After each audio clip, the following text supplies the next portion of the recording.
Hello friends, welcome to my YouTube channel. I hope आप सब अच्छे होंगे।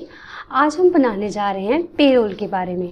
तो चलिए बिना टाइम वेस्ट किए हुए हम पेरोल के बारे में शुरू करते हैं।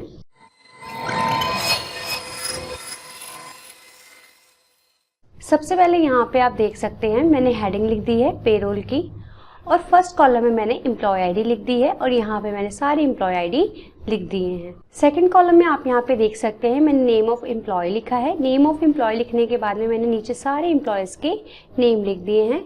बेसिक पे लिखने के बाद में हमारे पास कॉलम है अमाउंट का, जो कि यहाँ पे फॉर्मूले से आएगा। अमाउंट के बाद हमारे पास कॉलम है ओवर टाइम आवर्स का। यहाँ पे हमने ओवर टाइम्स लिखा है कि किस पर्सन ने पूरे मंथ में कितना ओवर टाइम किया है, ये हमने आवर्स में लिखा हुआ है। फिर हमारे पास कॉलम है ओवर टाइम अमाउंट का, ये भी हम फॉर्मूले से लेकर आएंगे। उसके बाद में यहाँ पे हमने कन्वेंस लिखा है कि किस पर्सन को कंपनी कितना कन्वेंस देती है, उनको कितने पैसे देती है कन्वेंस के। कन्वेंस के बाद आप देख सकते हैं कि हमारे पास कॉलम है हाउस रेंट का, कि कंपनी किस पर्सन को कितने रुपए हाउस रेंट देती है। उसके बाद हमारे पास इंसेंटिव का कॉलम है। अगर किसी पर्सन को कोई इंसेंटिव देती है कंपनी उस मंथ में, तो यहाँ पे आप उनके इंसेंटिव्स फिल कर सकते हैं। नेक्स्ट कॉलम हमारे पास टोटल सैलरी की है, और यहाँ पे जो टोटल सैलरी है वो हम फॉर्मूले से लेकर आएंगे। ये हमारा एडिशन वाला पार्ट है, जो भी एक एम्प्लॉय की सैलरी में सब कुछ ऐड होता है। नेक्स्ट पोर्शन हमारे पास अटेंडेंस का है। यहाँ पे हमारे पास प्रेजेंट डेज आएंगी, यहाँ पे हमारे पास लीव डेज आएंगी, और यहाँ पे हमारे पास एब्सेंट डेज आएंगी, और यहाँ पे हमारे पास वीक ऑफ की डेज आएंगी। एडिशन और अटेंडेंस का पोर्शन कंप्लीट होने के बाद में नेक्स्ट पोर्शन हमने बनाया है डिडक्शन का। यहाँ पे हमने एम्प्लॉय की डिडक्शन अमाउंट लिखनी है, जैसे कि उनकी सैलरीज में से ESI, PF ये सब कुछ माइनस हो जाता है। अगर आपकी कंपनीज में और भी कुछ ऐसा है जो आप डिडक्ट करते हैं, तो यहाँ पे आप उनके कॉलम्स भी ऐड कर सकते हैं। और लास्ट में हमने बनाया है नेट सैलरी के बारे में, कि हम सब कुछ ऐड और डिडक्ट करने के बाद में किस पर्सन को कितनी सैलरी देंगे। शीट नंबर 1 पे मैंने यहाँ पे पेरोल की शीट डिज़ाइन की है, और शीट नंबर 2 पे मैंने यहाँ पर अटेंडेंस की शीट डिज़ाइन की है, जिसके अकॉर्डिंग हम शीट नंबर 1 पे यहाँ पे अटेंडेंस वाले पोर्शन में अटेंडेंस फिल करेंगे। अब हम फॉर्मूलाज को लगाना शुरू करते हैं।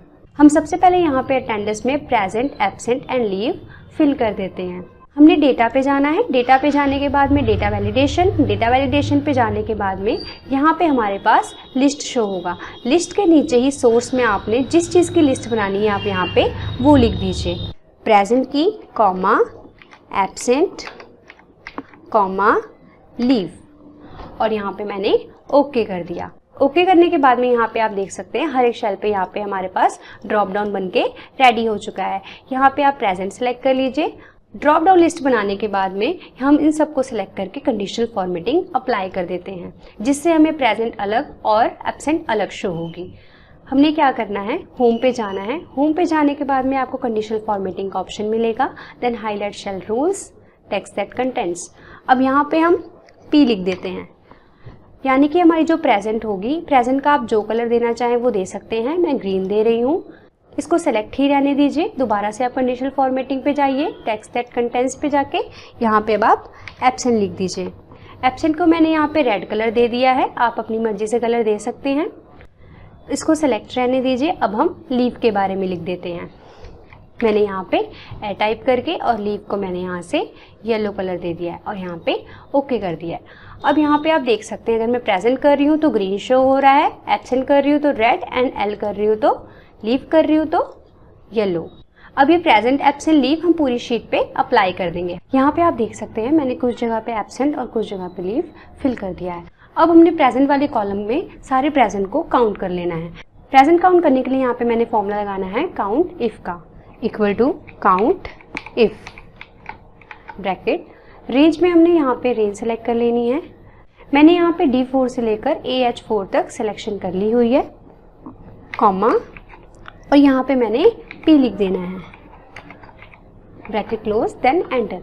अब यहाँ पे आप देख सकते हैं सारी प्रेजेंट काउंट होके आ चुकी है। नेक्स्ट लीव को काउंट करने के लिए हम सेम काउंट इफ का फॉर्मूला ही यूज करेंगे, equal to count if, bracket, range, range में हमने सिलेक्शन सेम ही रखनी है, कॉमा, P की जगह बस हमने यहाँ पर L लिख देना है, क्योंकि ये लीव को काउंट कर रहा है। यहाँ पे मेरी लीव भी आ चुकी है। लीव काउंट करने के बाद में अब हमने एब्सेंट काउंट करनी है। एब्सेंट काउंट करने के लिए हम सेम काउंट इफ का फॉर्मूला यूज़ करेंगे। रेंज सेलेक्ट कर लेंगे और यहाँ पर भी कॉमा लगाकर एंटर कर देंगे। यहाँ पे मेरी एब्सेंट काउंट होके भी आ चुकी है। नेक्स्ट हम अपनी वीक ऑफ काउंट करेंगे। वीक ऑफ में हम सारे संडे काउंट करेंगे। इक्वल टू काउंट इफ, हम रेंज सेलेक्ट कर लेते हैं, कॉमा संडे और यहाँ से एंटर कर लेंगे। अब आप देख सकते हैं यहाँ पे हमारे पास प्रेजेंट, लीव, एब्सेंट और वीक ऑफ चारों चीज़ें हमारे पास आ चुकी हैं। अब बस हमने इसे स्लाइड कर देना है। इससे हमारी प्रेजेंट, लीव, एब्सेंट और वीक ऑफ निकल के आ जाएगी। तो ये हमारी अटेंडेंस की शीट कंप्लीट हो चुकी है। अटेंडेंस की शीट कंप्लीट होने के बाद में नेक्स्ट शीट हमारी, हम दोबारा से पेरोल पे चलते हैं।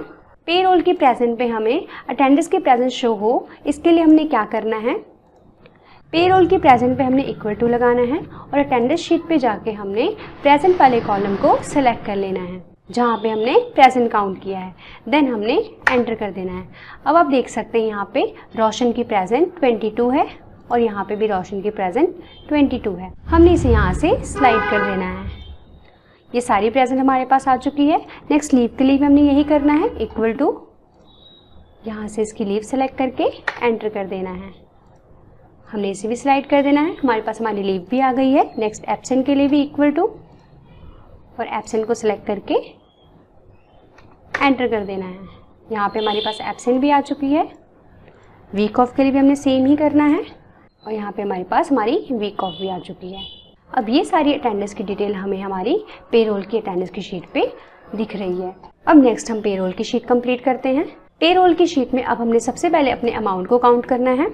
अमाउंट में आपने ये देखना है कि अटेंडेंस के हिसाब से रोशन की कितनी सैलरी बन रही है। तो अमाउंट निकालने के लिए हमने फॉर्मूला अप्लाई करना है, इक्वल टू, हमने इसकी मंथली सैलरी को डिवाइड कर देना है 30 से, जिससे हमें एक दिन की सैलरी पता लग जाएगी, और मल्टीप्लाई कर देना है प्रेजेंट डे से। फिर हमने प्लस करना है। दोबारा आप रोशन की मंथली सैलरी को सिलेक्ट कर लीजिए और इसे डिवाइड कर दीजिए 30 से और मल्टीप्लाई कर दीजिए वीक ऑफ से, क्योंकि रोशन को प्रेजेंट डे की सैलरी भी मिलेगी और वीक ऑफ की। देन हमने एंटर प्रेस कर देना है। अब ये अमाउंट हमारी प्रेजेंट डे और वीक ऑफ दोनों के डेज के हिसाब से सैलरी निकल के आ चुकी है। अब इसे आप स्लाइड कर दीजिए। नेक्स्ट हमारे पास कॉलम है ओवर टाइम का। ओवर टाइम आवर्स हैं ये। अब हमने यहाँ पे ओवर टाइम का अमाउंट निकालना है। ओवर टाइम का अमाउंट निकालने के लिए हमने क्या करना है, इक्वल टू, हमने बेसिक पे की सैलरी को सेलेक्ट करना है, डिवाइड कर देना है 30 से। अगर आपकी 8 आवर्स की जॉब है तो यहाँ से आप 8 से डिवाइड कर सकते हैं। अगर आपकी 10 आवर्स की जॉब है तो यहाँ पे आप 10 से डिवाइड कर सकते हैं। देन आप मल्टीप्लाई कर दीजिए इसके ओवर टाइम आवर्स से। यहाँ पे हमारे पास ओवर टाइम अमाउंट आ गया है। अब हम इसे स्लाइड कर देते हैं। नेक्स्ट हमारे पास कन्वेंस की अमाउंट दी है। उसके बाद हमारे पास हाउस रेंट की अमाउंट दी है। इंसेंटिव इसका कुछ भी नहीं है। अब यहाँ पे हम टोटल सैलरी निकालते हैं। टोटल सैलरी निकालने के लिए हमने क्या करना है, इक्वल टू, हम अमाउंट को प्लस करेंगे, ओवर टाइम को प्लस करेंगे और हम कन्वेंस को भी प्लस करेंगे। उसके बाद हम house rent plus incentive enter कर देंगे। टोटल सैलरी यहाँ पे हमारे पास निकल के आ चुकी है। अब हम इसे स्लाइड कर देंगे।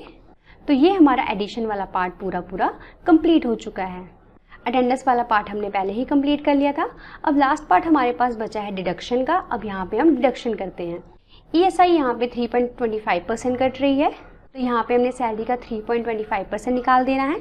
उसको निकालने के लिए हम इक्वल टू, जितनी भी उसकी अमाउंट बन रही है, अमाउंट से हम मल्टीप्लाई कर देंगे 3.25% को, देन एंटर कर देंगे। यहाँ पे हमारे पास ESI भी निकल के आ चुकी है। अब हम इसको स्लाइड कर देंगे।